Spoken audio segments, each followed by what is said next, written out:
Halo movie lovers, apa kabar? Semoga selalu dalam keadaan sehat ya. Di video kali ini, Mimin akan menceritakan sebuah film yang dirilis pada tahun 2015 yang berjudul Inside Out. Film ini menceritakan tentang gadis periang yang bernama Riley dengan 5 karakter yang mewakili 5 emosi pada pikirannya. Kira-kira bagaimana ya cerita lengkapnya? Yuk simak sampai selesai ya. Film Inside Out 2015 mengusung tema yang kompleks tentang psikologi. Film ini cukup berhasil memberi gambaran yang sederhana, terutama pada penonton anak-anak, tentang bagaimana pentingnya emosi dan kepribadian dalam diri manusia saat bekerja. Kisah dalam film ini juga sangat menyentuh dan emosional, membuatnya menjadi rekomendasi film yang layak untuk ditonton. Alur singkat cerita, film Inside Out menceritakan tentang kisah hidup seorang anak perempuan bernama Riley saat ia tumbuh menjadi dewasa. Riley adalah anak tunggal yang tinggal bersama kedua orang tua yang peduli dan sangat menyayanginya. Di film ini digambarkan bahwa terdapat 5 makhluk yang mewakili jenis emosi yang tinggal dalam kepala di semua manusia, termasuk Riley. Kelima emosi tersebut terdiri dari joy, kebahagiaan, sadness, kesedihan, fear, ketakutan, disgust, muak, dan anger, kemarahan. 5 emosi ini mendiami sebuah tempat yang disebut headquarters atau markas pikiran. Mereka semua hidup bersamaan dengan seseorang lahir. Mereka mempengaruhi tindakan setiap manusia dengan cara mengendalikan sebuah kontrol yang terdapat di headquarters. Semakin dewasa manusia, semakin banyak kenangan yang dihasilkan dari berbagai peristiwa yang telah mereka alami. Di dalam film ini terdapat 5 kenangan inti yang berfungsi menyalakan berbagai aspek kepribadian dalam bentuk pulau yang mengapung.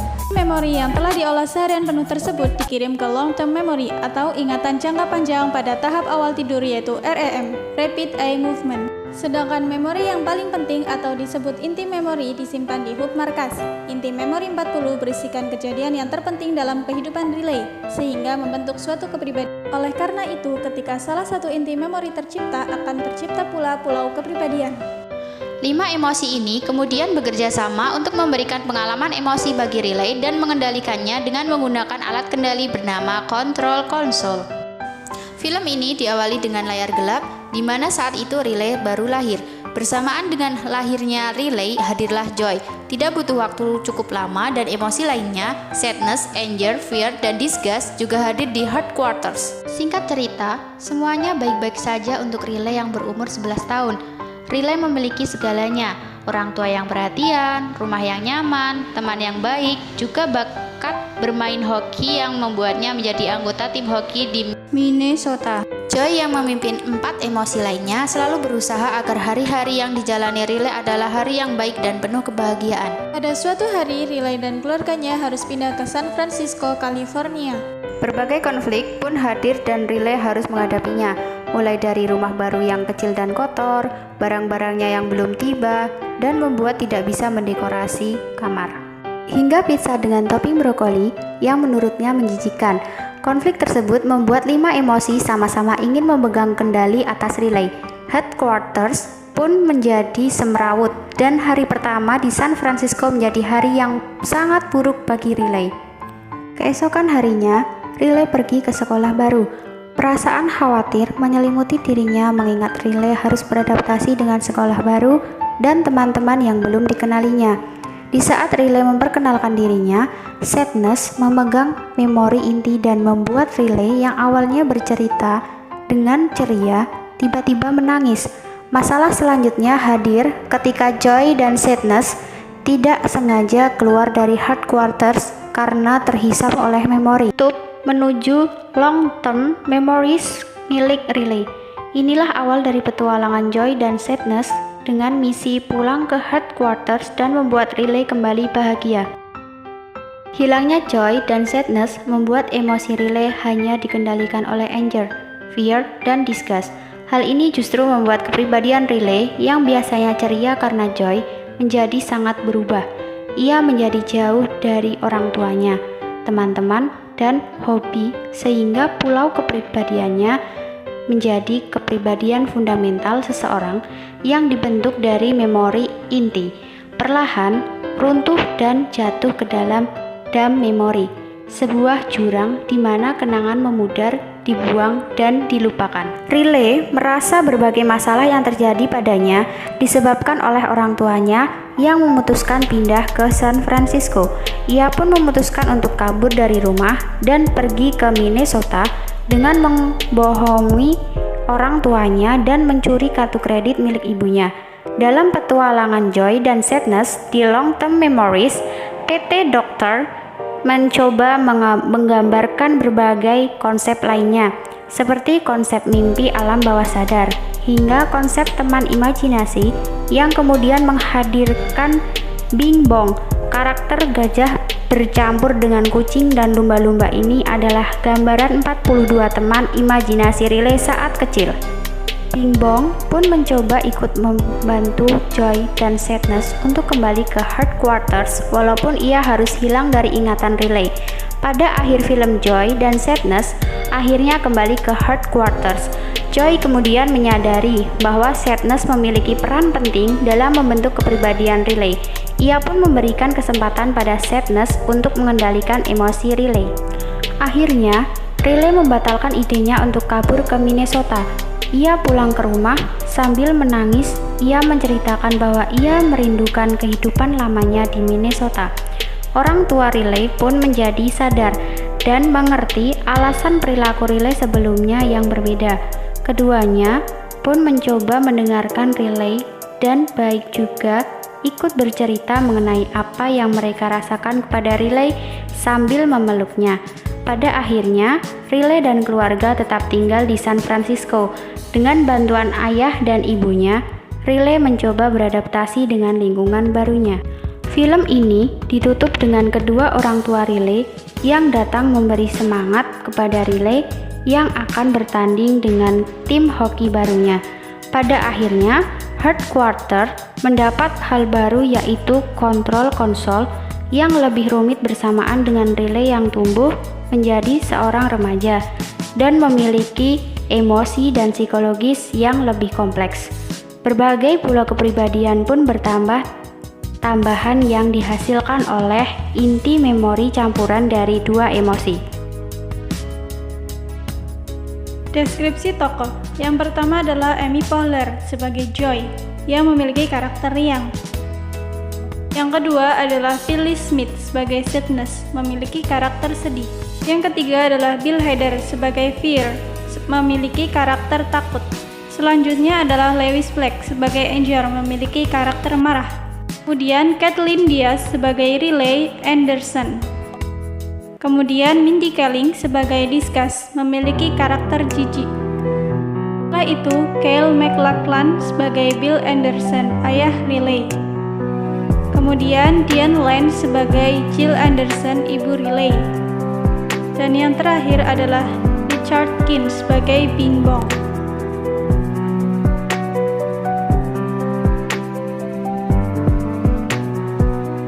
Aspek analisa karakteristik kepribadian tokoh, gangguan psikologis, dan penjelasannya. Joy atau kesenangan ini adalah yang bertugas untuk membuat Riley tetap bersenyum dan bahagia sepanjang waktu. Bagaimana Joy selalu ada dalam kehidupan Riley tiap hari, seperti bermain hoki, bercanda, dan bergurau dengan sahabat-sahabatnya yang membuat Riley tetap bahagia. Nah, gangguan psikologis cenderung ingin membuat menjadi pusat perhatian. Seseorang yang kerap mencari perhatian dengan drama yang dibuatnya bisa jadi membuat mereka tanda seseorang tersebut memiliki gangguan kepribadian. Tanda-tanda yang lain adalah seorang memiliki emosional yang berlebihan, bersikap dramatis atau provokatif hanya untuk mendapatkan perhatian, berbicara secara dramatis dengan pendapat yang kuat, mudah dipengaruhi oleh orang lain, dangkal, cepat berubah emosi, merasa sangat akrab dan dekat dengan teman-temannya daripada kenyataannya, dan perhatian yang berlebihan dengan penampakan fisik. Sadness adalah bagian dari emosi atau ekspresi dari Riley, yaitu kesedihan. Jadi kadangkala terjadi selisih paham antara Joy dan Sadness. Bagaimana Sadness selalu mengingatkan Riley tentang masa lalu dulu yang membuat Riley bersedih. Contoh ketika Riley gagal membawa timnya juara dalam pertandingan golf, bagaimana kenangan indahnya ketika berada dalam Minnesota sebelum pindah ke New York. Gangguan psikologis, tak satu pun dari emosi lainnya benar-benar memahami apa peran sadness. Kesedihan akan senang menjadi lebih optimis dan membantu membuat Riley bahagia, tetapi dia merasa sangat sulit untuk menjadi positif.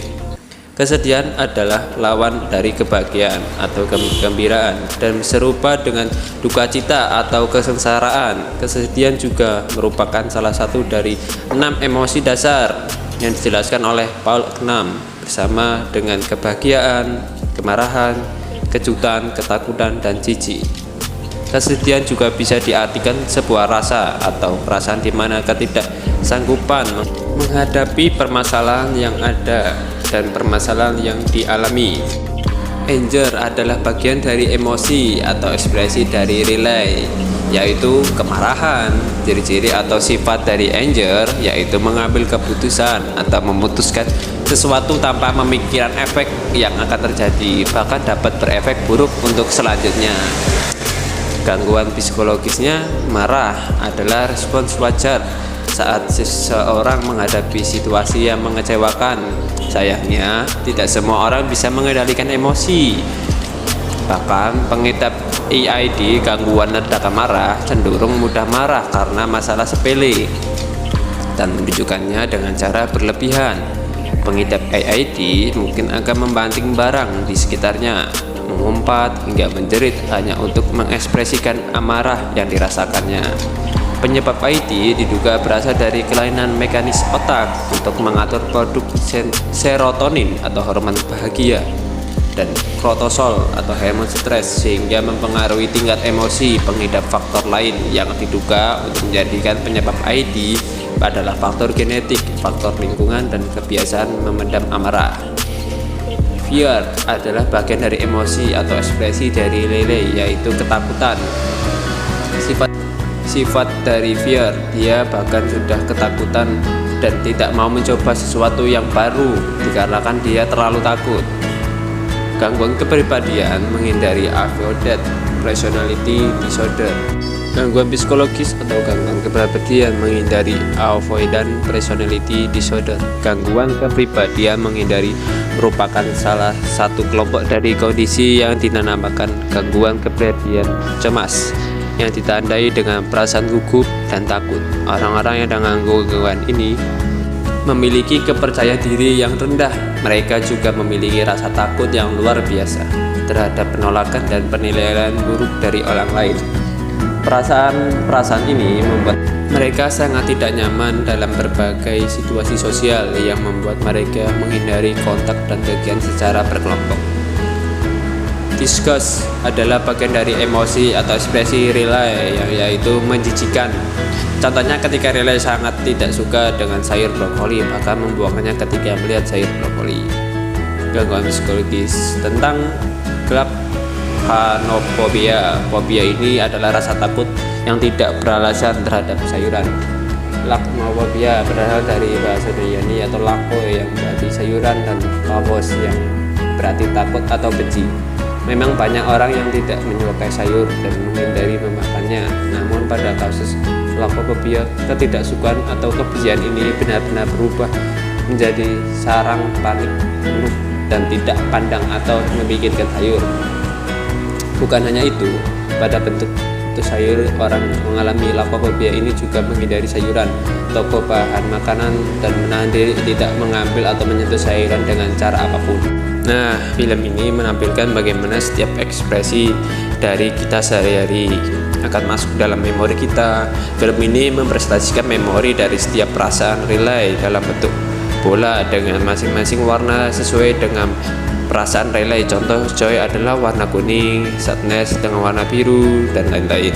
Tiap hari memori Riley diproduksi akan disimpan dalam sebuah rak. Ketika Riley sudah tidur malam, yang artinya rak harus dikosongkan dan diisi dengan memori yang baru. Ketika Riley sudah tidur, bola yang akan disisihkan akan disimpan di rak yang lain. Intervensi untuk menangani permasalahan tokoh. Riley sangat tokoh utama mengalami dua konflik, yaitu konflik eksternal dan internal.